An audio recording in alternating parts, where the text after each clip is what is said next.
لحظة الحقيقة للولايات المتحدة في الشرق الأوسط، قوة ولا مهادنة؟ ده الشرق الأوسط بتاعنا. خالد أبو تومي، ده الشرق الأوسط بتاعنا. وأنا شايف إن الولايات المتحدة هتستفيد لو تابعت البرنامج ده، لأن فعلا في سؤال مهم: مين الحصان القوي في الشرق الأوسط؟ كانت الولايات المتحدة، دلوقتي هي إسرائيل. من الواضح إن العالم العربي والنظام الإيراني بيحترموا إسرائيل بشكل أكبر بكتير النهاردة، وخايفين من إسرائيل. لكن الوضع مع الولايات المتحدة مختلف. فجأة عندنا اتفاق مكة بين باكستان وتركيا والسعودية من ناحية، عندنا نوع من خطة مجلس السلام الخاصة بغزة واللي في صالح حماس جدا، ودي جزء من الجهاد السياسي والهادئ المستمر. والشعب الإيراني زي ما تقال لي النهاردة من ناس جوه إيران فقدوا الثقة في القوة اللي كان الرئيس ترامب بيظهرها لحد آخر كم شهر. وإيه اللي كل ده بيقوله لنا؟ بيقول لنا إن أمريكا تفقد مصداقيتها وسط العرب والمسلمين وكمان وسط ناس كتير في الشرق الأوسط. وليه ده بيحصل؟ عشان الناس شايفة إن أمريكا مش بتكسب. إحنا دايما في برنامجنا بنأكد على ضرورة النصر الكامل، ولو أنت مش بتكسب يبقى أنت بتخسر. ما فيش حل وسط. لا، لازم يكون نصر كامل. والعرب والمسلمين لما بيبصوا على أمريكا بيشوفوا كلام ترامب القوي، بس مش بيشوفوا أي تحرك حقيقي. بيشوفوا كلام عن إزالة النظام الإيراني، لكن النظام الإيراني لسه موجود. بيشوفوا تصريحات متناقضة طالعة من ترامب وإدارة أمريكا، والناس مش متأكدة. فالعرب والمسلمين بيقولوا فعلا: إزاي نقدر نثق في الولايات المتحدة الأمريكية فيما يخص أمننا مثلا؟ إزاي نقدر نثق في الشراكة؟ وإزاي نعتمد على الأمريكان؟ ده الإحساس المنتشر بين العرب والمسلمين، وأنا أعتقد للأسف الأمريكان لسه مش فاهمين ده. هم مش شايفين الرسائل اللي طالعة من العالم العربي والإسلامي، وده مهم جدا. اتفاق مكة اللي لسه كنت تتكلم عنه، اللي هو اتفاق الدفاع المشترك في مكة، برضه بيوصل نفس الرسالة. في الحقيقة دول 3 دول إسلامية، دول مهمة جدا، وبيوجهوا رسالة للأمريكان: إحنا بندور على بدائل، إحنا ما بقيناش واثقين فيكو، إحنا مش قادرين نعتمد عليكو فيما يخص أمننا. والرسالة دي زي ما أنت عارف قوية جدا. إيه أنا حتى مستغرب إنه الكلام ده ما خلاش جرس الإنذار يدق في واشنطن وعواصم أوروبية تانية. عندك السعودية، دولة قوية جدا وغنية وعندها موارد كتير. وبعدين عندك تركيا بصناعتها العسكرية المتقدمة وجيش كبير وعضو في الناتو. وبعدين عندك باكستان اللي عندها أسلحة نووية، دولة أغلب سكانها مسلمين وعندها أسلحة نووية. يعني التركيبة دي، التحالف ده المفروض يقلق ناس كتير. ومش شايف الناس في الغرب يعني بيصحوا بيقولوا يا إلهي إيه اللي بيحصل هنا؟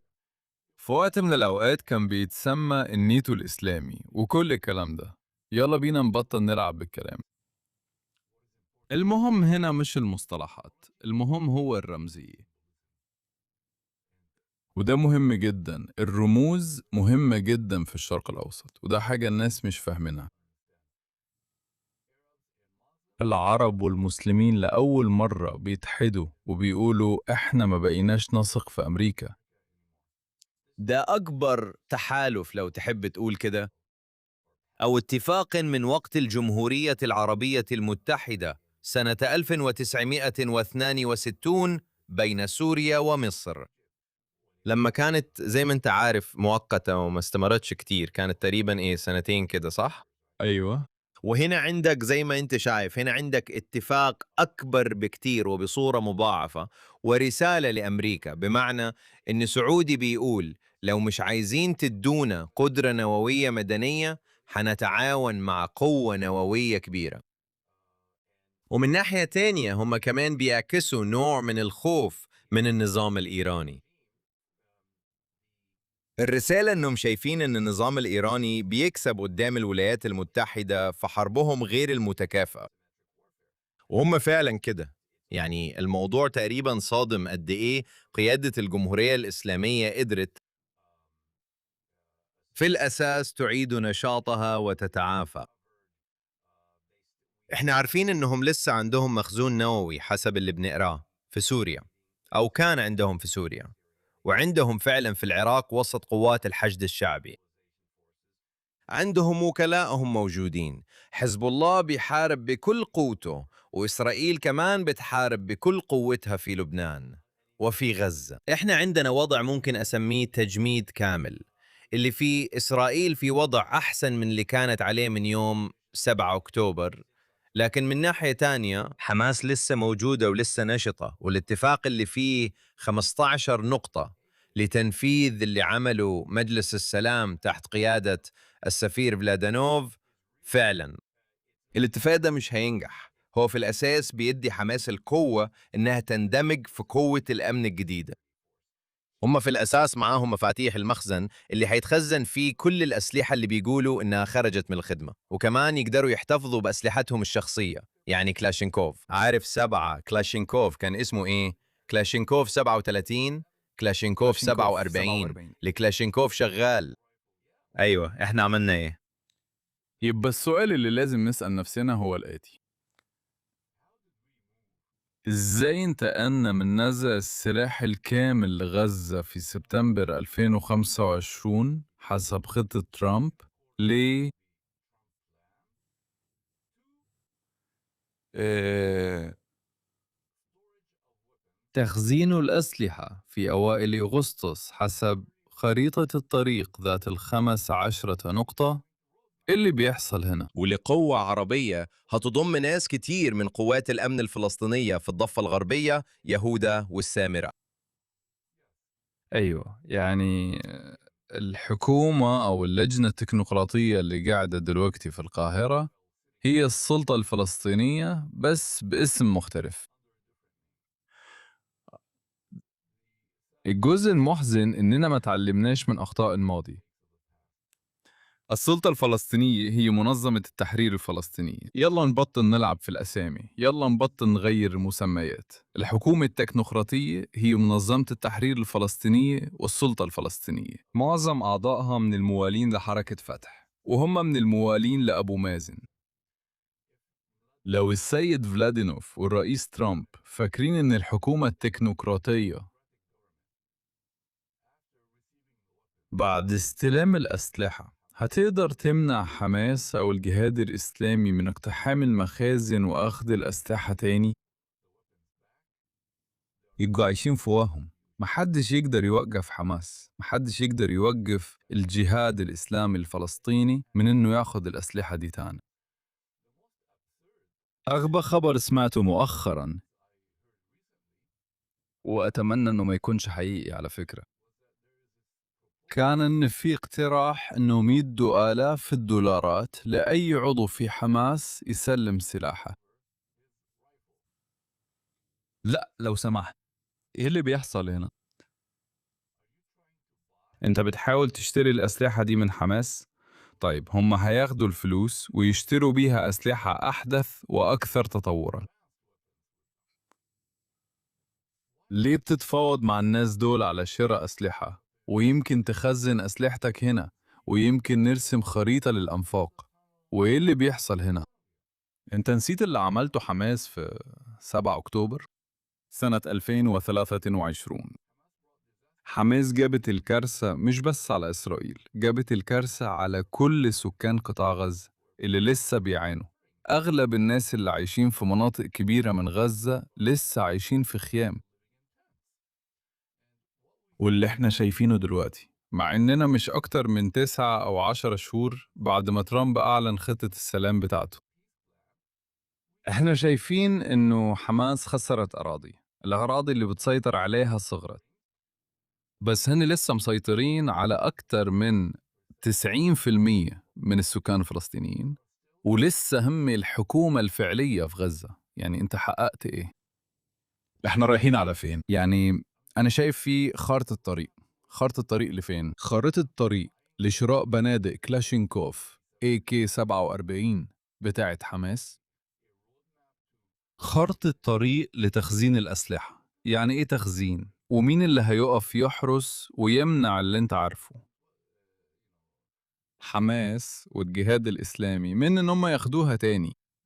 في أسئلة كتير لسه موجودة، مش شايف إن في حد عنده إجابات، بس أقدر أقولك إن في العالم العربي والإسلامي ده بيتشاف كفشل. أولاً إحنا تقريباً بقينا 3 سنين بعد 7 أكتوبر وحماس لسه في السلطة.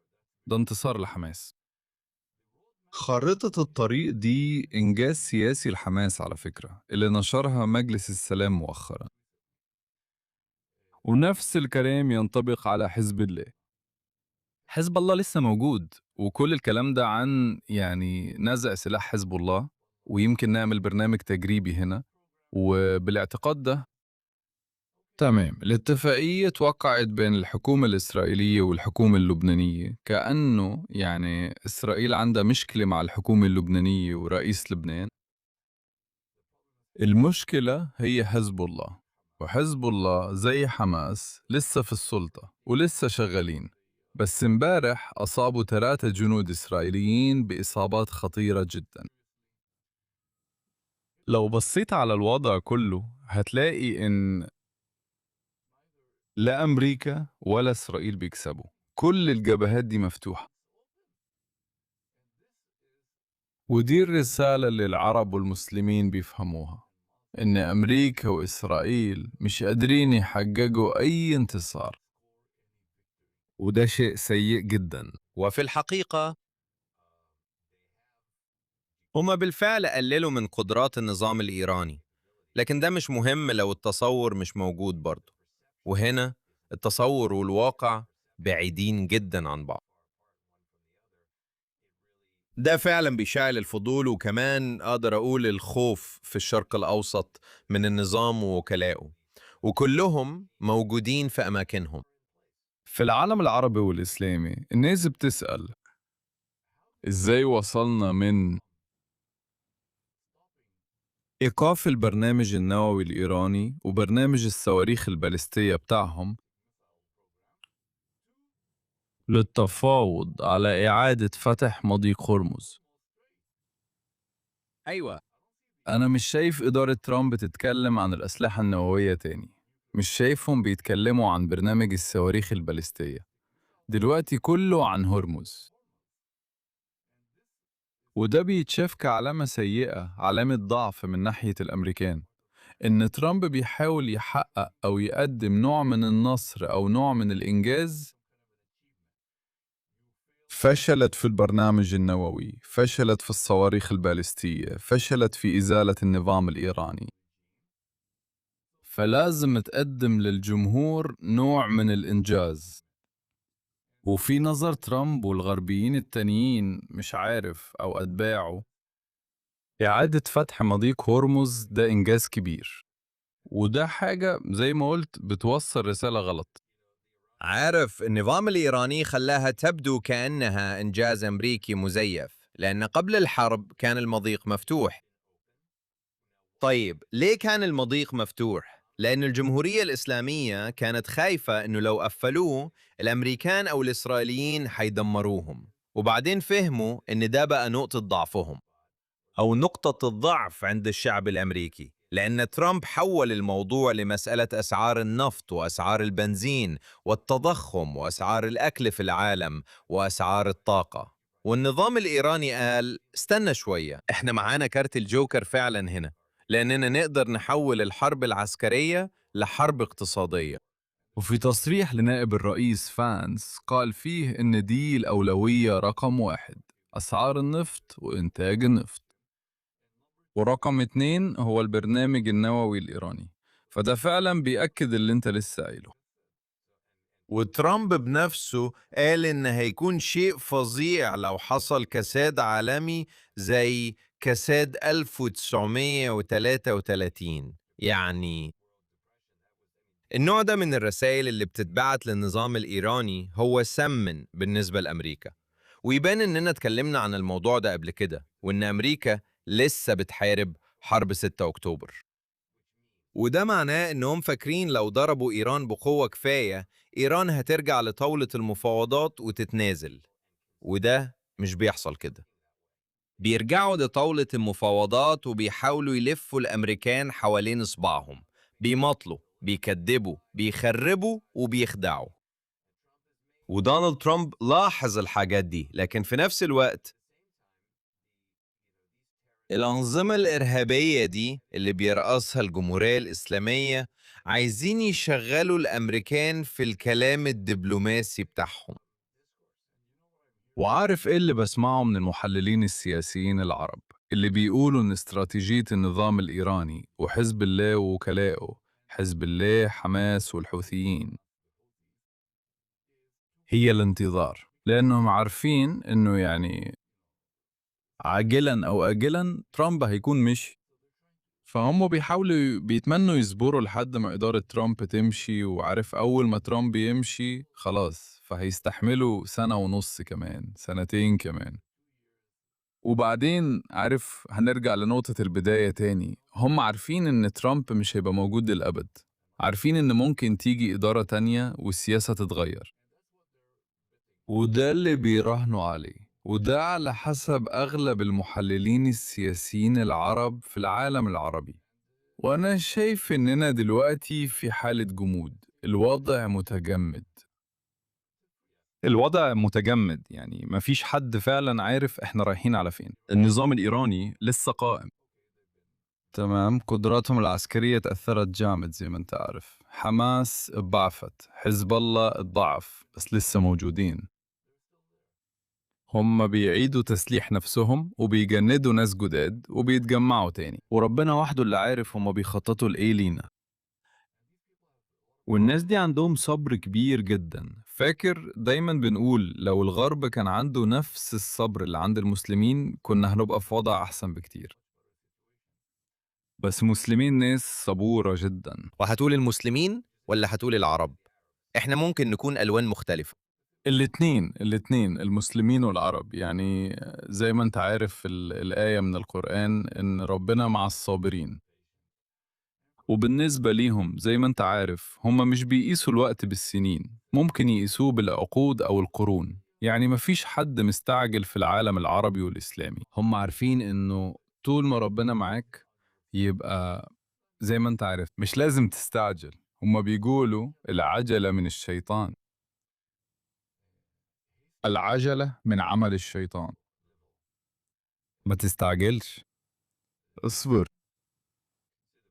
بص، المشكلة في الثقافة السياسية الأمريكية إن أوقات كتير مفيش وقت للصبر، لأن قوتك وتأثيرك وشرعيتك بتتحدد من الناس، بتتحدد من الانتخابات.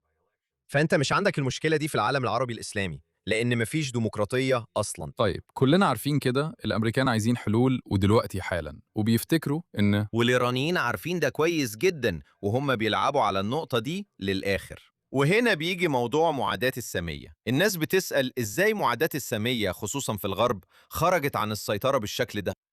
عشان الإيرانيين والقطريين والأتراك، الطرف السني المتطرف في الإسلام والطرف الشيعي المتطرف في الإسلام، الاتنين قدموا إسرائيل كأنها المشكلة اللي بتشغل العالم الحر.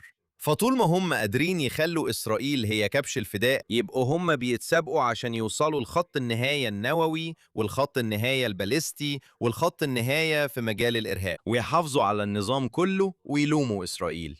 وده بالظبط اللي قدروا يحققوه كتير. بصراحة كتير من اليهود في الغرب اقتنعوا بيه إن إسرائيل هي المشكلة، إسرائيل هي اللي بتعمل كل حاجة وحشة زي ما بيقولوا.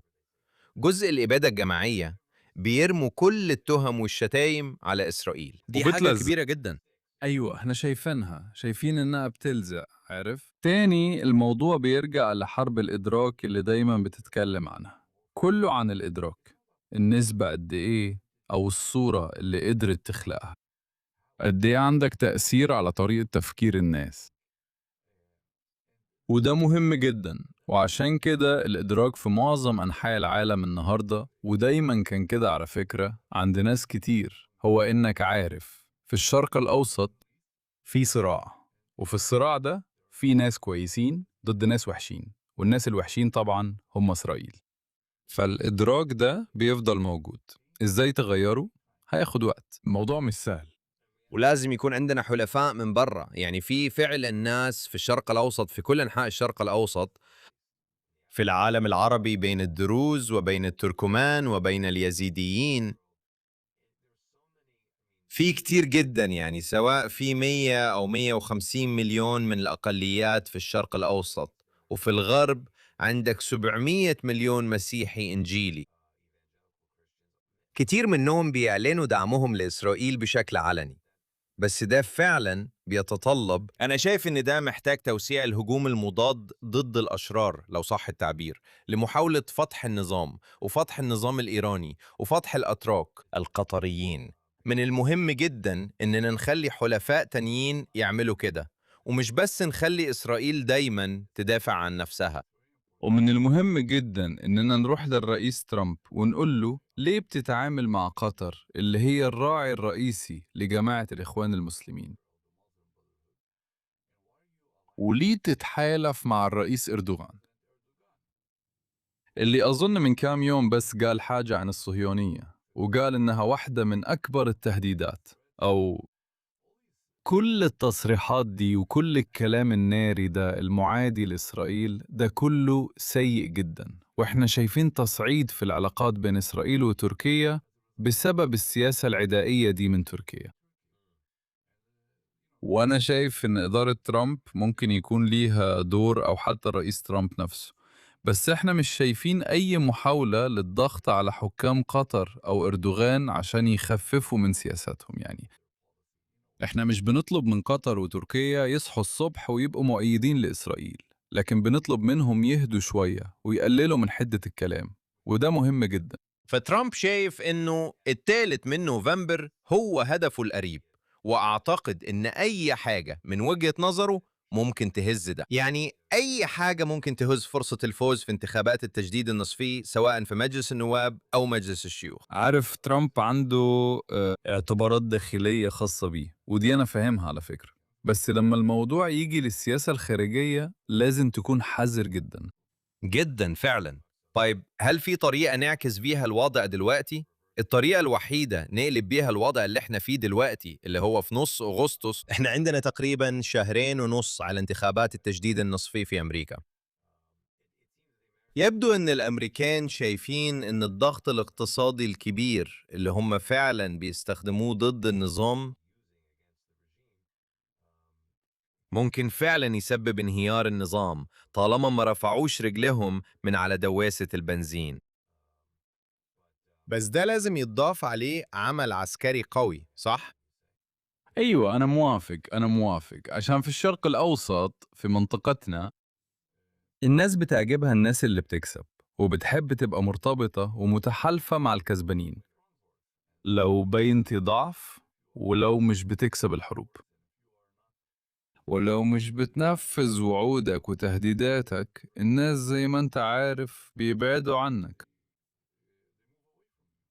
مش بس بيشوفوك ضعيف، لكن كمان بيبعدوا عنك زي ما شفنا في اتفاق مكة لما 3 دول مسلمة رئيسية قرروا زي ما انت عارف أو استنتجوا إن أمريكا مش شريك يعتمد عليه، ما نقدرش نعتمد عليهم في أمننا، فإحنا ماشيين في طريقنا لوحدنا، وده شيء سيء جدا. هيكون صعب. تتخيل على فكرة إنه لو تركيا اتهاجمت إن باكستان والسعودية هييجوا يدافعوا عنها؟ صعب تتخيل ده. تمام، يعني أنا قلت أنا بدري شوية بس اتكلمت عن الرمزية. الرمزي. الرموز مهمة جدا، في اتفاقية هناك، أنا أعتقد أن الاتفاقية دي هدفها توصل رسالة سياسية أو تحذير للأمريكان وحلفائهم أكثر من أي فعل على الأرض. مش حنشوف تحرك فوري، مش شايف تركيا حتجري تدافع عن السعودية ضد هجمات الحوثيين مثلا، وبرضه مش شايف باكستان هتبعت قوات لتركيا أو العكس، ده مش هيحصل في المستقبل القريب. لكن اللي مهم تاني هو تادا الانطباع لكتير من الناس زي ما انت عارف في العالم العربي والإسلامي، ده شيء عظيم. أي فعل يوحد العرب أو المسلمين مع بعض مرحب بيه في العالم العربي وبيعتبر علامة. كخطوة أولى في الاتجاه الصحيح. دي خطوة صغيرة هتاخد وقت طويل، بس الحاجات دي ممكن تكبر. وده أمل ناس كتير في العالم العربي والإسلامي، إننا كده حطينا حجر الأساس للتعاون في المستقبل. أيوة فعلا، وزي ما بتقول ده فعلا تحذير لأمريكا. استخدم قوتك، استخدمها بحكمة، بس استخدمها، واستخدمها بقوة كبيرة. أكيد، ولما نحتاجك لازم نعرف إنك موجود علشان تحمينا. وده مهم جدا في الحماية دي، إنه ما يبقاش فيه أي فجوة بين إسرائيل وأمريكا، لأن العالم العربي بيشوف أمريكا قوية وإسرائيل قوية كأنهم ركيزة قوية ليهم، علشان استقرار المنطقة في مواجهة القوى اللي بتظهر أو حتى القوى التخريبية. والفلسطينيين بيشوفوهم كقوة تخريبية، حماس والحوثيين، حزب الله واللي في العراق. فإحنا شايفين تصريحات وبيانات من الحكومة العراقية ضد بعض القوات اللي متحالفة مع النظام الإيراني ودول تانية كمان. بس لازم يشوفوا أمريكا قوية، ويفضل كمان لازم يشوفوا تحالف قوي بين أمريكا وإسرائيل. ده اللي هم متوقعينه. ودي الطريقة الوحيدة لتوسيع اتفاقيات أبراهام لو عايز تستميل أو تقنع دول عربية وإسلامية تانية تنضم لاتفاقيات أبراهام. اتفاق مكة فعلياً خلى السعودية تبتعد عن اتفاقيات أبراهام. السعودية بتقول بشكل أساسي: لا، أنا مش عايز أكون متحالف مع إسرائيل، أنا أفضل تركيا وباكستان. دي صفعة على وش الإدارة الأمريكية.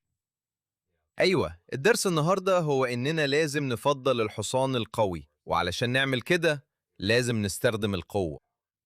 ده الشرق الأوسط، ده الشرق الأوسط بتاعنا. وده اللي بنعمله في برنامجنا، بنشرح الشرق الأوسط للناس اللي مش عايشين فيه، وللناس اللي بره المنطقة، واللي ما يعرفوش الثقافة العربية ولا الثقافة الإسلامية. ده مهم جدا. خلي بالك من التفاصيل الدقيقة، ركز في اللي بيتقال، ركز في الرموز لأنها مهمة جدا. مهم جدا جدا. وزي ما الحوار ده مهم وكل أسبوع مهم، هالة ديفل لكل صديقي وزميلي العزيز. أنا دان ديكر، شكرا لانضمامكم لينا في برنامجنا عن الشرق الأوسط في لحظة دراما وأزمة.